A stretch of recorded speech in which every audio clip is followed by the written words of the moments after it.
नसरापूर प्रकरणातील पीडितेवर झालेल्या अन्यायाविरोधात पुण्यातील गुडलक चौकात राष्ट्रवादी काँग्रेस शरदचंद्र पवार पक्षाच्या वतीने जोरदार आंदोलन करण्यात आलं। यावेळेस महिला कार्यकर्त्यांनी नराधम आरोपीला तात्काळ फाशीची शिक्षा देण्याची मागणी केली। राज्यातील बिघडलेल्या कायदा सुव्यवस्थेचा निषेध करत आंदोलकांनी गृहमंत्र्यांच्या राजीनाम्याची मागणी केली। या आंदोलनामुळे परिसरात काही काळ तणावाचं वातावरण निर्माण झालेलं।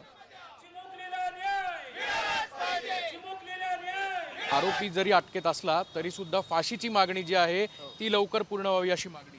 हो, आम्ही फास्ट ट्रॅकला घेऊन फास्ट ट्रॅकच्या कोर्टात ही केस घेऊन लवकरात लवकर फाशी दिली पाहिजे।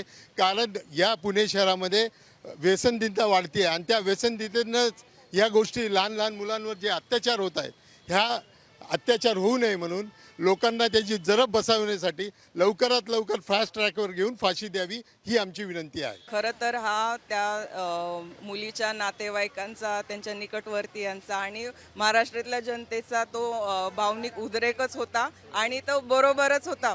कारण जर हा आरोपी पहिल्या 2 गुन्ह्यांमध्ये पॅरोलवरती बाहेर मोकाट फिरतोय आणि जर तेव्हाच त्याला व्यवस्थितपणाने ही जर केस चालवली असती, अटकेत ठेवलं असतं तर हा 3रा गुन्हा घडला नसता। गेली 10 वर्ष झालं आपण बघतोय की कित्येक महाराष्ट्रात गुन्हे झालेले आहेत, कित्येक महिलांवर अत्याचार झालेले आहेत, बलात्कार झालेले आहेत, गुन्हे वाढलेले आहेत, पण कुठेही कायदा सुव्यवस्था पूर्णपणे बिघडलेली आहे। त्यामुळे आम्ही राष्ट्रवादी काँग्रेस पार्टी शरदचंद्र पवार पक्षाच्या वतीने सर्वात पहिल्यांदा देवेंद्र फडणवीस यांनी राजीनामा द्यावा अशी आम्ही मागणी करत आहोत। कॅमेरामन आदर्श खटकेसह अक्षय बडवे, साम टीव्ही न्यूज, पुणे।